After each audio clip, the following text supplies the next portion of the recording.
رمضان میں جب آپ کا قرآن مکمل ہو تو یہ دو کام ضرور کریں، کیونکہ بہت سارے لوگ نہیں جانتے کہ ہمیں ختم قرآن کے وقت کیا کرنا چاہیے۔ محترم ناظرین، رمضان المبارک وہ بابرکت مہینہ ہے جس میں دل قرآن کے ساتھ جڑ جاتے ہیں، زبان تلاوت سے تر رہتی ہے اور آنکھیں آیات الہی کے نور سے منور ہو جاتی ہیں۔ بہت سے خوش نصیب لوگ اس مہینے میں قرآن پاک کی تلاوت مکمل کر لیتے ہیں، مگر افسوس کی بات یہ ہے کہ قرآن مکمل ہونے کے بعد ہمیں کیا کرنا چاہیے، اس بارے میں اکثر لوگ لا علم ہوتے ہیں۔ جب آپ قرآن پاک مکمل کر لیں تو صرف خوشی منانا یا کتاب بند کر دینا ہی کافی نہیں ہوتا، بلکہ شریعت نے اس موقع پر ہمیں ایک خاص رہنمائی دی ہے۔ ختم قرآن کے بعد دو ایسے اہم کام ہیں جو حدیث پاک سے ثابت ہیں۔ نبی کریم صلی اللہ علیہ وآلہ وسلم خود بھی ان دو کاموں کا اہتمام فرمایا کرتے تھے، اور آپ کے صحابہ کرام رضوان اللہ علیہم اجمعین بھی ختم قرآن کے بعد ان کاموں کو ضرور سر انجام دیا کرتے تھے۔ یہ دو کام نہ صرف ختم قرآن کو مکمل کرتے ہیں بلکہ اس تلاوت کو قبولیت کے دروازے تک پہنچانے کا ذریعہ بھی بنتے ہیں۔ آج میں آپ کے ساتھ انہی دو اہم کاموں کو سادہ اور واضح انداز میں شیئر کروں گی، کیونکہ بہت سے لوگ یہ جاننا چاہتے ہیں کہ ختم قرآن کا صحیح اور مسنون طریقہ کیا ہے، اور قرآن پاک مکمل ہونے پر ہمیں کیا کرنا چاہیے۔ یہ باتیں جاننا ہر اس شخص کے لیے ضروری ہے جو قرآن سے سچی محبت رکھتا ہے۔ محترم ناظرین، رمضان المبارک وہ بابرکت مہینہ ہے جس میں مسلمان عام دنوں کے مقابلے میں کثرت کے ساتھ قرآن مجید کی تلاوت کرتے ہیں۔ اس کی بنیادی وجہ یہ ہے کہ قرآن پاک اور رمضان کا آپس میں ایک گہرا اور خاص تعلق ہے۔ یہی وجہ ہے کہ رمضان میں تلاوت قرآن کا ذوق بڑھ جاتا ہے، دل نرم ہو جاتے ہیں اور زبان آیات الہی سے تر رہتی ہیں۔ بہت سے ایسے لوگ بھی ہوتے ہیں جو پورے سال میں قرآن مجید مکمل نہیں کر پاتے، لیکن رمضان کی برکت سے وہ بھی ایک یا دو مرتبہ ختم قرآن کر لیتے ہیں۔ کوئی ایک ختم کرتا ہے، کوئی دو ختم کرتا ہے، اور کچھ خوش نصیب اس سے بھی زیادہ مرتبہ قرآن مکمل کر لیتے ہیں۔ لیکن اصل سوال یہ ہے کہ جب قرآن پاک مکمل ہو جائے تو اس کے بعد ہمیں کیا کرنا چاہیے۔ ختم قرآن پر وہ کون سے دو اہم کام ہیں جو ہمیں ضرور کرنے چاہیے۔ ان میں سب سے پہلا کام یہ جاننا ہے کہ ختم قرآن کا صحیح اور مسنون طریقہ کیا ہے۔ عام طور پر لوگ کیا کرتے ہیں کہ جیسے ہی قرآن مجید کی آخری سورت یعنی سورۃ الناس کی تلاوت مکمل ہوتی ہے، وہ فوراً قرآن مجید بند کر کے رکھ دیتے ہیں۔ اکثر لوگوں کا یہی خیال ہوتا ہے کہ بس یہاں قرآن ختم ہو گیا، اب تلاوت مکمل ہو چکی ہے، حالانکہ یہ طریقہ ختم قرآن کا صحیح اور مسنون طریقہ نہیں ہے۔ اگر ہم یہ جاننا چاہتے ہیں کہ ختم قرآن کا درست طریقہ کیا ہے تو ہمیں رسول اللہ صلی اللہ علیہ وآلہ وسلم کی سنت کی طرف رجوع کرنا ہوگا۔ نبی کریم صلی اللہ علیہ وآلہ وسلم جس انداز سے قرآن پاک ختم فرمایا کرتے تھے، وہی طریقہ ہمارے لیے اصل رہنمائی ہے۔ احادیث اور آثار سے یہ بات معلوم ہوتی ہے کہ آقا کریم علیہ الصلاۃ والسلام جب قرآن پاک ختم فرمایا کرتے تو اسی پر رک نہیں جاتے تھے، بلکہ فوراً دوبارہ قرآن کا آغاز فرما دیتے تھے، یعنی آپ صلی اللہ علیہ وآلہ وسلم قرآن کے آخر کو اس کے آغاز کے ساتھ جوڑ دیتے تھے۔ اسی حوالے سے ایک روایت میں آتا ہے کہ ایک شخص حضرت عبداللہ بن عباس رضی اللہ تعالی عنہ آپ کی خدمت میں حاضر ہوا اور عرض کیا کہ میں قرآن مجید بہت تیزی کے ساتھ پڑھ لیتا ہوں اور ایک ہی رات میں پورا قرآن مکمل کر لیتا ہوں۔ اس پر حضرت عبداللہ بن عباس رضی اللہ تعالی عنہ نہایت حکمت بھرا جواب دیتے ہیں۔ آپ نے فرمایا کہ میرے نزدیک یہ زیادہ بہتر ہے کہ میں سورۃ بقرہ اور سورۃ آل عمران کو ٹھہر ٹھہر کر غور و فکر کے ساتھ پڑھوں، بجائے اس کے کہ بہت تیزی سے پورا قرآن ختم کر دوں۔ اس واقعے سے یہ بات واضح ہوتی ہے کہ قرآن مجید کی تلاوت میں رفتار سے زیادہ اہمیت تدبر، ٹھہراؤ اور سمجھ بوجھ کو حاصل ہے۔ قرآن پاک کو جلدی جلدی پڑھنا، بغیر رکے، بغیر معنی پر غور کیے، ختم قرآن کا مطلوبہ طریقہ نہیں ہے، بلکہ قرآن مجید کی تلاوت سکون، ادب اور دھیان کے ساتھ کرنی چاہیے تاکہ دل پر اس کا اثر ہو اور انسان کے عمل میں تبدیلی آئے۔ اسی گفتگو کے دوران حضرت ابن عباس رضی اللہ تعالی عنہ نے اس شخص کو ایک اور نہایت اہم بات کی طرف متوجہ فرمایا۔ آپ نے کہا کہ جب تم قرآن مجید کی آخری صورت مکمل کر لو تو اسے آخری نہ بناؤ، بلکہ یعنی یہاں آ کر سلسلہ ختم نہ کر دو، بلکہ فوراً الحمدللہ رب العالمین سے دوبارہ آغاز کرو، یعنی سورۃ فاتحہ کی تلاوت کرو اور یوں قرآن کو دوبارہ شروع کرو۔ اس عمل کا مقصد یہ ہے کہ قرآن کے آخر کو اس کے آغاز کے ساتھ جوڑ دیا جائے اور یوں ختم قرآن کا ایک خوبصورت اور مسنون طریقہ اختیار کیا جائے۔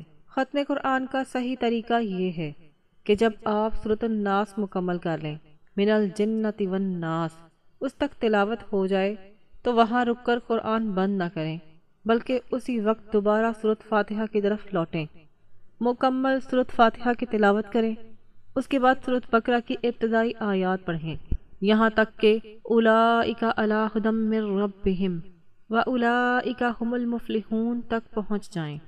یہاں تک تلاوت کرنے کے بعد ختم قرآن کا پہلا عمل مکمل ہوتا ہے۔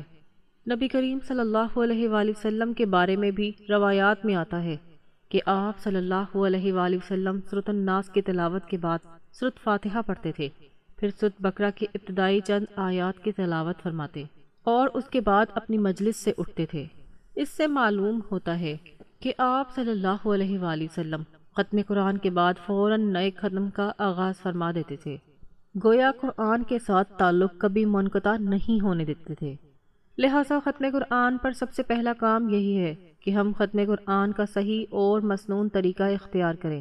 سورۃ الناس پر آ کر قرآن بند نہ کریں، بلکہ سورۃ الفاتحہ سے دوبارہ آغاز کریں اور سورۃ بقرہ کی ابتدائی آیات تک تلاوت کریں۔ یہی وہ پہلا عمل ہے جو ختم قرآن کے موقع پر ہمیں ضرور کرنا چاہیے، کیونکہ یہی طریقہ نبی کریم صلی اللہ علیہ وآلہ وسلم اور صحابہ کرام رضوان اللہ علیہم اجمعین سے ثابت ہے۔ محترم ناظرین، ختم قرآن کے بعد جو دوسرا نہایت اہم اور مسنون عمل ہے وہ ہے دعا۔ یہ وہ عمل ہے جسے اکثر لوگ معمولی سمجھ کر نظر انداز کر دیتے ہیں، حالانکہ در حقیقت یہی وہ لمحہ ہوتا ہے جو قبولیت کے خاص اوقات میں شمار ہوتا ہے۔ سب سے پہلے تو وہ دعا ضرور پڑھنی چاہیے جو عموماً قرآن پاک کے آخر میں لکھی ہوتی ہے۔ یہ دعا ختم قرآن کی مناسبت سے مرتب کی گئی ہے۔ یہ دعا ختم قرآن کی مناسبت سے مرتب کی گئی ہوتی ہے اور اس میں قرآن کی برکت، ہدایت اور مغفرت کی دعائیں شامل ہوتی ہیں۔ اس دعا کو پڑھنے کے بعد صرف اسی پر اکتفا نہ کریں، بلکہ اپنی زبان میں، جس زبان میں آپ اللہ سے بات کرتے ہیں، دل کھول کر دعا کریں، کیونکہ یہ لمحہ بہت قیمتی ہوتا ہے۔ احادیث مبارکہ سے یہ بات ثابت ہے کہ ختم قرآن کے وقت دعا قبول ہوتی ہے۔ حضرت عبداللہ بن عباس رضی اللہ تعالی عنہ سے روایت ہے کہ رسول اللہ صلی اللہ علیہ وآلہ وسلم اور صحابہ کرام رضوان اللہ علیہم اجمعین جب قرآن پاک مکمل کرتے تو سب کو جمع فرماتے اور پھر اجتماعی دعا کرتے تھے۔ اس بات سے معلوم ہوتا ہے کہ ختم قرآن محض تلاوت کے ختم ہونے کا نام نہیں، بلکہ اس کے بعد دعا کرنا بھی سنت ہے۔ یہ وہ گھڑی ہوتی ہے جس میں رحمت کے دروازے کھلے ہوتے ہیں اور بندہ جو مانگتا ہے اللہ تعالیٰ اس کو عطا فرماتا ہے۔ احادیث میں یہ بھی آیا ہے کہ جو شخص رات کے وقت قرآن پاک ختم کرتا ہے اس کے لیے فرشتے صبح تک دعا کرتے رہتے ہیں، اور جو دن کے وقت ختم کرتا ہے اس کے لیے شام تک فرشتے دعا میں مشغول رہتے ہیں۔ ذرا غور کیجئے، جب خود فرشتے دعا میں شامل ہو جائیں تو اس وقت کی دعا کس قدر باوزن اور مقبول ہوگی۔ اس لیے ختم قرآن کے موقع پر دعا کو کبھی ہلکا نہ سمجھیں، بلکہ اسے ایک عظیم نعمت جان کر پورے اہتمام کے ساتھ کریں۔ دعا کا طریقہ بھی نہایت سادہ اور دل سے جڑا ہونا چاہیے۔ بہتر یہ ہے کہ آپ اپنے گھر والوں کو جمع کر لیں، چاہے بچے ہوں بڑے ہوں، سب کو اکٹھا کریں، پھر ہاتھ اٹھا کر اللہ کے حضور عاجزی کے ساتھ کھڑے ہو جائیں۔ سب سے پہلے درود پاک پڑھیں، کیونکہ درود پاک دعا کی قبولیت کا ذریعہ بنتا ہے۔ اس کے بعد اگر آپ کو عربی دعائیں یاد ہیں تو وہ پڑھیں، سورۃ الفاتحہ کی تلاوت کر لیں اور جو مسنون دعائیں آتی ہیں وہ بھی شامل کر لیں۔ اس کے بعد اپنے الفاظ میں اللہ تعالیٰ سے بات کریں، یوں عرض کریں، اے اللہ، یہ سب کچھ تیری توفیق سے ممکن ہوا ہے، اگر تو مجھے طاقت نہ دیتا تو میں قرآن مجید مکمل نہ کر پاتا۔ اے میرے مالک، اگر تلاوت میں کوئی غلطی، کوتاہی یا بے ادبی ہو گئی ہو تو اپنی رحمت کے صدقے معاف فرما دے، پھر جو ثواب اللہ نے عطا فرمایا ہے اس کو نبی کریم صلی اللہ علیہ وآلہ وسلم کی بارگاہ میں ہدیہ پیش کریں۔ اگر دعا کرنے والا مرد ہے تو مردانہ صیغے میں، اور اگر عورت ہے تو عورت اپنے انداز میں یہ دعا کرے۔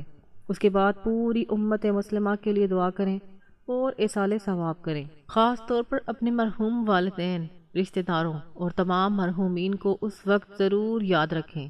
ختم قرآن کا یہ لمحہ مرحومین کے لیے بھی ایک عظیم تحفہ بن سکتا ہے۔ اس کے ساتھ ساتھ اپنی ذاتی دعائیں بھی مانگے۔ اگر کوئی پریشانی ہے، کوئی مسئلہ ہے، کوئی بیماری ہے، رزق کی تنگی ہے یا دل کا کوئی بوجھ ہے تو سب کچھ اسی وقت اللہ کے سامنے رکھ دیں، کیونکہ یہ قبولیت کا وقت ہوتا ہے، یہ مقبولیت کی گھڑی ہوتی ہے۔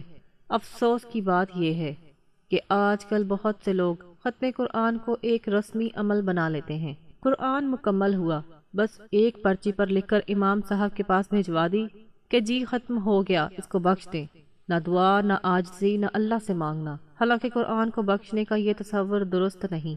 بہت سے لوگ یہ سمجھتے ہیں کہ جب تک قرآن کا بخشا نہ جائے ثواب نہیں ملے گا، حالانکہ یہ غلط فہمی ہے۔ قرآن مجید کا ہر لفظ پڑھنے پر نیکیاں خود بخود لکھ دی جاتی ہیں۔ قرآن پڑھنے کا ثواب کسی شرط کے ساتھ وابستہ نہیں ہے۔ قرآن کا بخشنا کوئی فرض یا لازمی عمل نہیں، اصل چیز تلاوت ہے، نیت ہے اور وہ دعا ہے جو ختم قرآن کے بعد کی جاتی ہے۔ اگر انسان دل سے دعا کرے، عاجزی کے ساتھ مانگے اور اللہ کی رحمت پر یقین رکھے تو یہی ختم قرآن کا اصل حسن اور مقصد ہے۔ اس لیے ختم قرآن کے بعد دعا کا ضرور اہتمام کریں، کیونکہ یہی وہ عمل ہے جو قرآن کی برکتوں کو زندگی میں اتار دیتا ہے۔ محترم ناظرین، جیسے ہی قرآن پاک کی تلاوت مکمل ہوتی ہے، وہ لمحہ عام لمحہ نہیں رہتا، بلکہ وہ قبولیت کی خاص گھڑی بن جاتا ہے۔ قرآن و حدیث سے یہ بات واضح ہوتی ہے کہ ختم قرآن کے وقت دعا کرنا نہایت اہم اور مسنون عمل ہے، مگر افسوس کہ بہت سے لوگ اس عظیم موقع سے غفلت برتتے ہیں اور دعا کا اہتمام نہیں کرتے، حالانکہ یہی وہ وقت ہوتا ہے جب دعائیں خاص طور پر قبول کی جاتی ہیں۔ قرآن مجید ہمیں دعا کی ترغیب دیتا ہے۔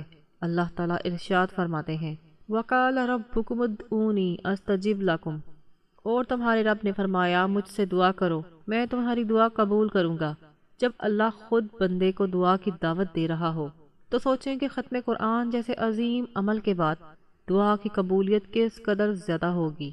قرآن پاک کی تلاوت خود ایک عبادت ہے، اور عبادت کے بعد دعا کرنا سنت الہی بھی ہے اور سنت نبوی بھی۔